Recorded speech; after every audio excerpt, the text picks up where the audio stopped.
আজকে একটা অন্য দুঃখের কথা বলি। বেদনার প্রথম দিকটা তো ঠিক আছে, সন্তান মারা গেছে, মা বাবা তো কষ্ট পাবেই, ভাই মারা গেছে, ভাই কষ্ট পাবে, চাচা কষ্ট পাবে, মামা কষ্ট পাবে, এটা খুব স্বাভাবিক, এটা ন্যাচারাল। ইসলামেও এটাকে খুব স্বাভাবিক এবং মানব স্বভাবের একটা স্তর হিসাবে আখ্যায়িত করা হয়েছে। এটা খুব বেদনার সময়, আমরা জানি। আমি এই জন্যই কথাগুলো বলছি। আমার হলে আমার কি হতো আমি জানি না, আমার সন্তানের এরকম মৃত্যু হলে আমি কতটুকু সইতে পারতাম আমি জানি না। কিন্তু ইসলাম আমাদেরকে যে কথাটা বলতে বলে এবং যে কথাটা করতে বলে, যে কাজটা, আমি ওইটাই শুধু আমার ভাইদের, আমার বোনদের সামনে আমি উচ্চারণ করতে চাই যে মানব জীবনে আমার জিন্দেগিটাও গুরুত্বপূর্ণ, তার চেয়ে বেশি গুরুত্বপূর্ণ আমার ঈমান। মানে আমি আপনি যে অভিমান করব, শিকায়াত করব আল্লাহর কাছে, আমি আপনি কে? আল্লাহর সবচেয়ে মাহবুব বান্দাদেরকে আল্লাহ দুনিয়ায় পরীক্ষায় দৃষ্টান্ত, মরে যাওয়ার, বাচ্চা মরে যাওয়া, নিজে অসুখে ভোগার, রক্তাক্ত হওয়ার, বিপর্যস্ত হওয়ার, এই দৃষ্টান্তগুলো সামনে রেখে চলুন আমরা মনটাকে, বুকটাতে মলম লাগি। বিসমিল্লাহির রহমানির রহিম।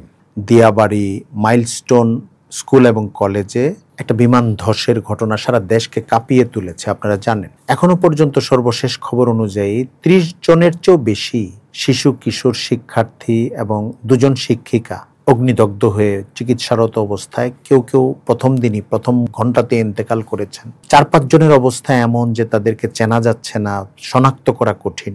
শতাধিকের মতো আহত, যাদের কারো কারো অবস্থা এমন যে 40-50-60 ভাগ অগ্নিদগ্ধ অবস্থায় আছে, যেখানে ডাক্তাররা বলেছেন, চিকিৎসকরা বলেছেন যে অগ্নিদগ্ধ রোগী যার 50 ভাগ পুড়ে গেছে, এমন হলে বাঁচানো বা বেঁচে থাকা তার জন্য অনেক সময় কঠিন হয়ে যায়। এজন্য আশঙ্কা করা যায়, অনেকে দুশ্চিন্তা করছেন যে হতে পারে যে এই সংখ্যাটা আরো বেড়ে যেতে পারে। আল্লাহ সবাইকে হেফাজত করেন, যারা ইন্তেকাল করেছেন তাদেরকে জান্নাত দান করেন। আজকে একটা অন্য দুঃখের কথা বলি, সেটা হলো এখানে তো বেশিরভাগ ইন্তেকাল করা মানুষ হচ্ছে শিশু, কিশোর। এক একজন মা বাবার যে কি অবস্থা, গত কয়েকদিন আমি বিভিন্ন বর্ণনা দেখলাম, নিউজ দেখলাম। কোনো মা, কোনো বাবা চিৎকার করে কাঁদতেছে, তার বাচ্চাটার ইন্তেকাল হয়ে যাওয়ার পরে। কেউ আছে লাশে স্পর্শ করতে পারছে না।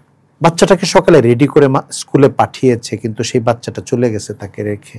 এই যে বেদনা, এই বেদনার সময় মানুষের আসলে হতাশা চলে আসে অনেক সময়, বুঝ না থাকার কারণে। অনেক সময় মানুষ খুব অস্থির হয়ে যায়। মানুষের মনের ভেতরে নানা রকমের অনুযোগ, অভিযোগ তৈরি হয়। দেখুন, বেদনার প্রথম দিকটা তো ঠিক আছে, সন্তান মারা গেছে, মা বাবা তো কষ্ট পাবেই, ভাই মারা গেছে, ভাই কষ্ট পাবে, চাচা কষ্ট পাবে, মামা কষ্ট পাবে, এটা খুব স্বাভাবিক। দাদি, নানি, দাদা, নানারা কষ্ট পাবেন, এটা ন্যাচারাল। ইসলামেও এটাকে খুব স্বাভাবিক একটা মানব স্বভাব এবং মানব স্বভাবের একটা স্তর হিসাবে আখ্যায়িত করা হয়েছে। 2 নম্বর দিক হলো, এ ধরনের দুর্ঘটনার ক্ষেত্রে কার্যকারণ বিশ্লেষণ করা, খোঁজা, এবং এখানে যদি কাউকে দোষী পাওয়া যায়, যেমন কাউকে কেউ হত্যা করলো তো সেখানে হত্যাকারী দোষী, কেউ কোনো গাড়ির দুর্ঘটনা ইচ্ছা করে ঘটিয়ে পথচারীকে মেরে ফেললো তো সেখানে চালক অথবা গাড়ির সাথে যারা জড়িত তারা দোষী। বিমানের ক্ষেত্রেও যদি কারো দোষ থাকে এবং এটা বিচারযোগ্য হয়, প্রতিবাদযোগ্য হয়, বাহ্যিক কার্যকারণ খোঁজার সুযোগ থাকে, সেটা করারও অনুমতি আছে। ইসলাম এটাকেও মানা করে নাই। ইসলামের যে কাজার বিধান এবং কিসাসের বিধান, এখানে দেখলে বোঝা যায় যে হত্যার বদলে বিচার করে হত্যাকারীকে হত্যাটা বাস্তবায়ন করা, মানে মৃত্যুদণ্ড বাস্তবায়ন করা, এটা সবকিছু আখিরাতের উপরে ছেড়ে দিলে ইসলাম এই বিধানটা দুনিয়াতে কায়েম করতে বলতো না। এটার জন্য চেষ্টা করার অনুমতি আছে।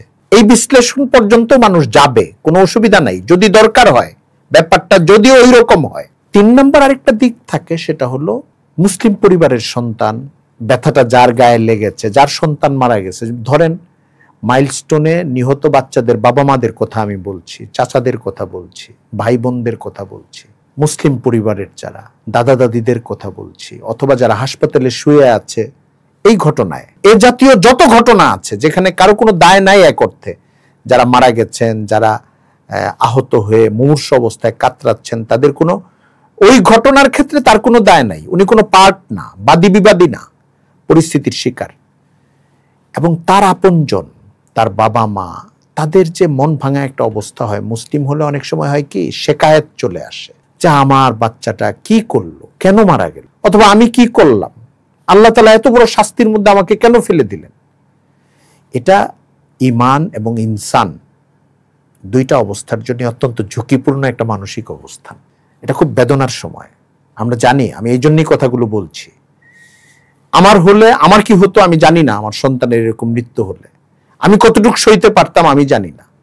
কিন্তু ইসলাম আমাদেরকে যে কথাটা বলতে বলে এবং যে কথাটা করতে বলে, যে কাজটা, আমি ওইটাই শুধু আমার ভাইদের, আমার বোনদের সামনে আমি উচ্চারণ করতে চাই যে মানব জীবনে আমার জিন্দেগিটাও গুরুত্বপূর্ণ, তার চেয়ে বেশি গুরুত্বপূর্ণ আমার ঈমান।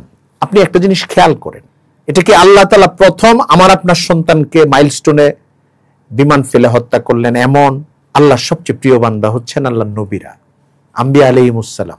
আপনি আম্বিয়া আলাইহিমুসসালাম, নবী যারা, নবী রাসূল যাদেরকে মাসুম বলা হয়েছে ইসলামের দৃষ্টিকোণ, আকীদার দৃষ্টিকোণ থেকে, আল্লাহর নবীরা হচ্ছেন নিষ্পাপ এবং আল্লাহর সবচেয়ে পছন্দনীয় বান্দা।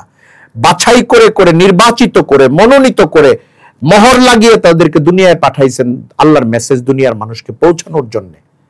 অনেক চেষ্টা করে ওই জায়গায় কোনো মানুষ যেতে পারবে না, ওইটা আল্লাহর মনোনীত বান্দাই। ওনাদের অনেককে হত্যা করা হয়েছে, হত্যা হয়েছেন তারা দুনিয়াতে। কোরআনের বর্ণনায় আছে, বনি ইসরাইলের বর্ণনায় এগুলো আছে। ইহুদিরা তাদের পূর্বতন অনেক নবীদেরকে হত্যা করেছে, রক্তাক্ত করা হয়েছে। আমাদের নবী করিম সাল্লাল্লাহু আলাইহি ওয়াসাল্লামকে তায়েফের ময়দানে, উহুদের ময়দানে কঠিন ভাবে মারা হয়েছে, কঠিন ভাবে রক্তাক্ত করা হয়েছে, অপমানিত করা হয়েছে, লাঞ্ছিত করা হয়েছে এবং চোখের পানি আর শরীরের রক্ত একসঙ্গে লেগে তাদের জীবন পার হয়েছে। সাহাবায়ে কেরাম, এদের নবীদের পরে আল্লাহ রসুলের সাহাবীরা আছেন এবং বিভিন্ন নবীর অনুসারীরা, হাওয়ারিরা, হযরত ঈসা আলাইহিস সালামের হাওয়ারিগণ ছিলেন। দেখেন তাদের কত কষ্ট হয়েছে। হযরত হুসাইন রাদিয়াল্লাহু তাআলা আনহু কারবালায় কিভাবে শহীদ হয়েছেন, তার বাচ্চা কাচ্চার জিন্দেগিতে কত কষ্ট হয়েছে। মানে আমি আপনি যে অভিমান করব, শিকায়াত করব আল্লাহর কাছে, আমি আপনি কে? আল্লাহর সবচেয়ে মাহবুব বান্দাদেরকে আল্লাহ দুনিয়ায় পরীক্ষায় ফেলেছেন। মুমিনের একটা সান্ত্বনার জায়গা আছে যে আমার তো আখিরাত আছে, আর আমি তো প্রথম ব্যক্তি না যে বিপদে পড়েছি। পৃথিবীর সৃষ্টি হওয়ার পর থেকে হযরত আদম আলাইহিস সালাম থেকে নিয়ে আজকে পর্যন্ত আল্লাহ নেক বান্দাদের হাজার হাজার দৃষ্টান্ত, মরে যাওয়ার, বাচ্চা মরে যাওয়ার, নিজে অসুখে ভোগার, রক্তাক্ত হওয়ার, বিপর্যস্ত হওয়ার, এই দৃষ্টান্তগুলো সামনে রেখে চলুন আমরা মনটাকে, বুকটাতে মলম লাগাই। বাবাদেরকে, মাদেরকে বলবো আমাদের ঈমানের এই বিষয়টায় যেন আমরা সবসময় আল্লাহর কাছে নিজেকে সুপর্দ করে দিই। আমরা বাহ্যিক বিষয়গুলোর বিচার আচার করতে পারি, এটাতে কার দোষ? যে কোনো সড়ক দুর্ঘটনাতেও কারো ইন্তেকাল হতে পারে, কারো বাচ্চার। আমি বলছি না আপনি তাকে ছেড়ে দেন, আসামি যে তাকে ধরেন, বিচার করেন। রাষ্ট্রীয় কোনো সিস্টেমের চেঞ্জ করার জন্য আন্দোলন দরকার হলে সেটাও করেন। আমি ওই জায়গাগুলির জায়গায় সবর করতে বলছি না। মানুষের মনের ভেতরে যে একটা শিকায়াত প্রবল হয়ে উঠতে থাকে যে আল্লাহ আমার বাচ্চাটাকে আপনি মেরে ফেললেন, নিয়ে গেলেন, নাউজুবিল্লাহ, এই জায়গাটায় তাসাল্লিটা পূর্ণ হওয়া দরকার। কোনটা? সবর করতে হবে যে আল্লাহ তাআলা দুনিয়ার জিন্দেগিতে দিয়েছিলেন আমার সন্তানকে, এটা আল্লাহর নেয়ামত ছিল, আল্লাহর সম্পদ ছিল, আবার আল্লাহ নিয়ে গেছেন। আমাকে আল্লাহ অনেক টাকা দিয়েছিলেন, এখন নিয়ে গেছেন। আমাকে অনেক স্বাচ্ছন্দ্য দিয়েছিলেন, এখন নিয়ে গেছেন। সবর করা, আগের নজিরগুলোকে দেখা, আম্বিয়া আলাইহিমুস সালাম, সাহাবায়ে কেরাম এবং সাহাবায়ে কেরামের পরে এই পর্যন্ত মহান সাধক, বুজুর্গ, আল্লাহওয়ালা এবং এত বড় বড় নেক মানুষ যে লাখো মানুষের হেদায়েতের কারণ হয়েছেন, তাদের জিন্দেগিতে আল্লাহ কত কষ্ট দিয়েছেন পরীক্ষা করার জন্য, আর তারা কিভাবে সবর করেছেন, আবার আল্লাহর নৈকট্য অর্জন করেছেন, দুনিয়া আখিরাতের জন্য কত পুরস্কারের ওয়াদা পেয়েছেন এবং অনেকে পেয়েছেন, তার বর্ণনা কোরআনে হাদিসে আছে। ওইগুলো সামনে রেখে চলুন আমরা মনটাকে প্রশান্ত করি, আল্লাহর কাছে সোপর্দ করি, আত্মসমর্পণের জিন্দেগি যাপন করি। কোনো অবস্থাতেই আমার ঈমানকে জটিল করে না তুলি।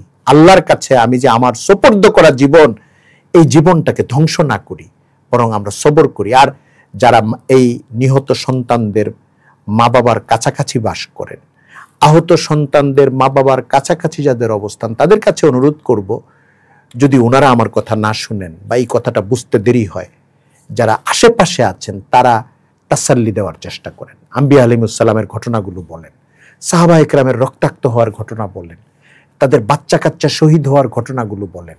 আল্লাহ তাআলা ইমতিহান নেন এবং দুনিয়া এবং আখিরাতে এটার অনেক অনেক উত্তম আজর দান করেন সবর করলে। সবরকে আল্লাহ পছন্দ করেন এবং আল্লাহর এই দুনিয়ার জিন্দেগিটাই মানুষের একমাত্র জীবন না, জীবন এই বাচ্চাকে উনি পাবেন জান্নাতে গিয়ে ইনশাল্লাহ, যে বাচ্চাদেরকে উনি হারাইছেন। সবর করার মাসলা। এবং ওনার জিন্দিগি, প্রত্যেক মা বাবার জিন্দিগি কত বছর? আরো 40 বছর, 50 বছরের চেয়ে বেশি তো না। তার বাচ্চা তার জন্য জান্নাতের পাখি হয়ে অপেক্ষা করতে থাকবে ফুল নিয়ে। এই বিশ্বাসগুলো, এই সবরের এই দীক্ষাগুলো চারপাশ থেকে তাদেরকে দেওয়ার চেষ্টা করি, তাদের মনটাকে প্রশান্ত করি। সবর আমাদেরকে জান্নাতে নিয়ে যাবে, সবর আমাদের কাছে আল্লাহর সঙ্গী বানাবে। ইন্নাল্লাহা মাআস সাবিরিন।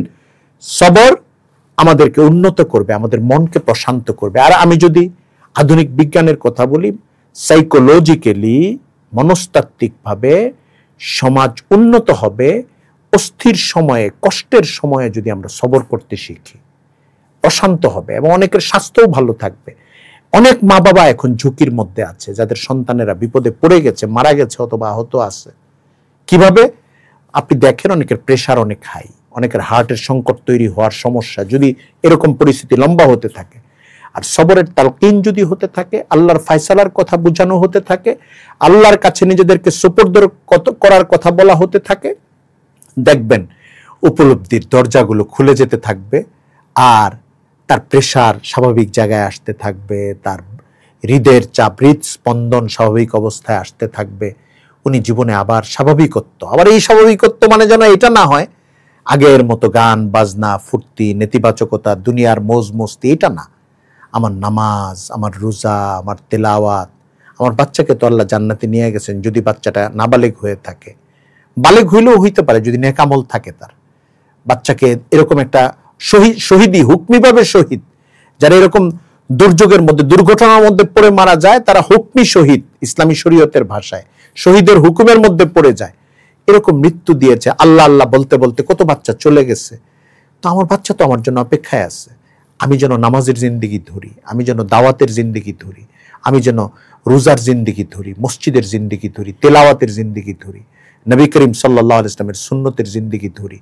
এইভাবে একটা স্বাভাবিক জীবনে নিজেকে প্রত্যাবর্তন করানো এবং নিজেকে অ্যাক্টিভ রাখা, সমাজে পজিটিভ মানুষ হিসাবে, মুসবাত মানুষ হিসাবে, দায়ী মানুষ হিসাবে, তাহলে ইনশাল্লাহ সমাজ সুন্দর হবে।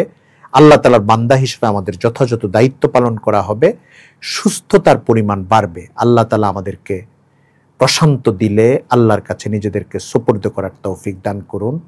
ওয়া আখিরু দাওয়ানা আনিল হামদুলিল্লাহি রাব্বিল আলামিন।